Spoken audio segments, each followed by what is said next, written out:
People don't always realize that they are stuck in a whirlwind of unrealistic expectations that makes their joy and happiness fragile. Sometimes even their closest relationships can become the source of anxiety and deep disappointment. Maybe you are on the verge of a major event, like a painful breakup even though the affection hasn't yet failed, Ed. Or they may be stuck in a family conflict where differences in perspective and consciousness can't be resolved. In these situations, you may wonder if there is a way to find inner peace. The answer lies in the philosophy of self-discipline, where the idea of detachment shines like a lighthouse in the dark, showing the way to tranquility. Deciding to be detached is not a waste of time. It's a meaningful journey that lets us live beautifully in each moment without being controlled by the outcome.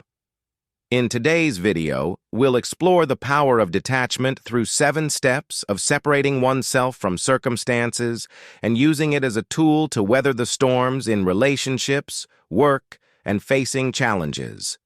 But before we start, I have a challenge for you.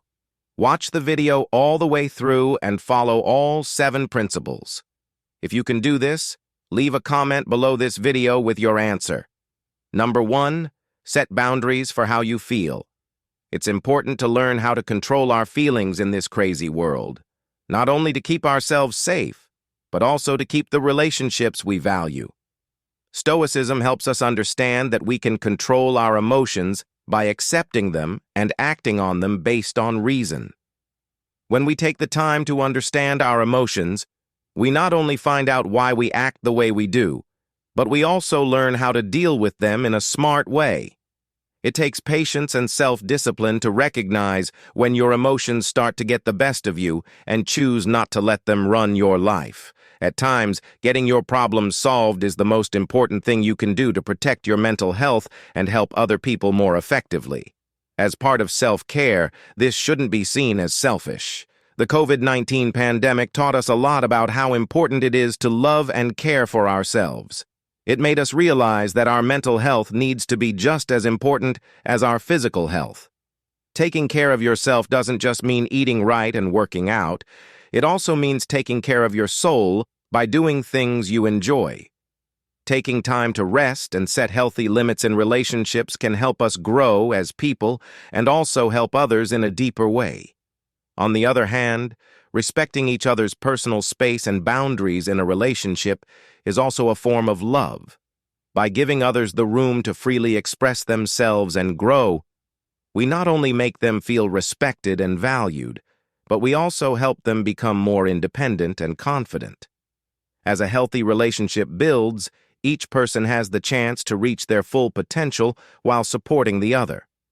Refusing to listen or help others isn't always rude. Sometimes it's the best way to protect our mental health and make sure that when we return, we can truly support them most effectively. Setting emotional limits is more important than ever, keeping us grounded and preventing us from being overwhelmed by outside pressure.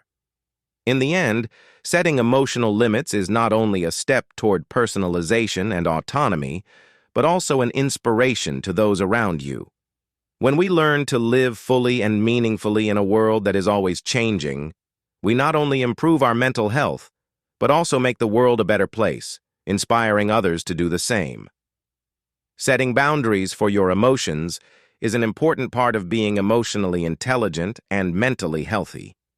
It means being aware of and putting limits on how much emotional input and output you can handle.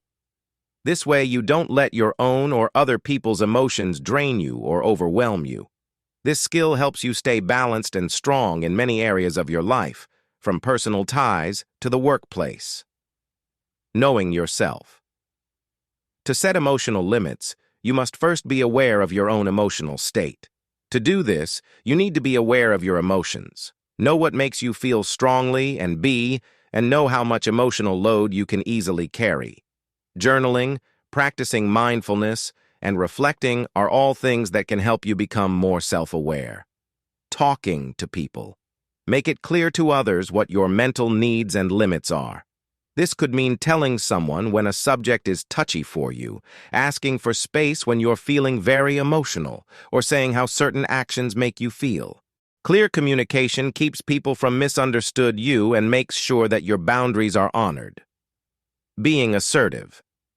Being firm when you set and enforce your limits is important. That doesn't mean you have to be mean. It just means being firm and clear about your boundaries. Being assertive means standing up for yourself with grace and confidence, which is important for keeping healthy emotional limits. Knowing and accepting the limits of others. It's important to understand and accept other people's emotional boundaries, just like you set your own. This means being aware that different people can connect with others emotionally in different ways and adjusting your interactions and standards to fit those differences. Evaluation and change on a regular basis. It's possible that your mental needs and you can better handle new situations and relationships if you regularly check in with your emotions and the limits you've set. This will also help you make sure that your emotional limits are always appropriate for your current state. Setting and sticking to healthy emotional limits is good for your mental health and makes your relationships better so they last longer and give you more happiness. A reliable person. Learning to separate from other people and situations can make us feel like we are facing a huge world by ourselves. That's when seeking resonance and sharing with a reliable friend becomes a lifesaver, a pillar in the storm that helps us realize we are not alone. So step 2. Talk to someone you can trust. It's not just advice. It's a way to survive and find yourself again. When we open up and share our worries, concerns, or even small joys with someone, we're not just looking for comfort or solutions. We're doing a powerful act to explore and redefine our limits. Each story helps us build a strong wall around ourselves that keeps bad feelings and bad events out. Take the example of Max, who was recently going through a lot of stressful situations at work because of disagreements with coworkers. Max was tired and off balance, and he was afraid that this would make it harder for him to keep the peace and detachment he needed in these situations, choosing to ask for help. During their talk, Max called his longtime friend Alex, who knew a lot about Stoicism. Max told them about his problems and fears. Alex listened carefully and then shared his thoughts on how to stay calm during life storms, stressing that every problem is a chance to make your will and intelligence stronger through this talk. Max understood that getting help and seeking it doesn't go against the principles of Stoicism. It's actually a part of growing and improving yourself. Max was inspired and given the strength to keep going on his journey with a calmer mind, a clearer conscience. He did this by realizing that emotional independence also means sharing and connecting with others. Sharing with a reliable friend is like opening a new door that lets the light of understanding and empathy shine through, driving away the darkness of loneliness and confusion. In this way, we not only create a positive distance from what we want to get rid of, but we also reaffirm our value and inner strength. This is the essence of Stoic philosophy. Not to avoid the world, but to learn to face and overcome it with calmness and determination. We all have many relationships, but who is that one person you can trust and share with? Feel free to share your story in the comments below. We can't wait to hear it.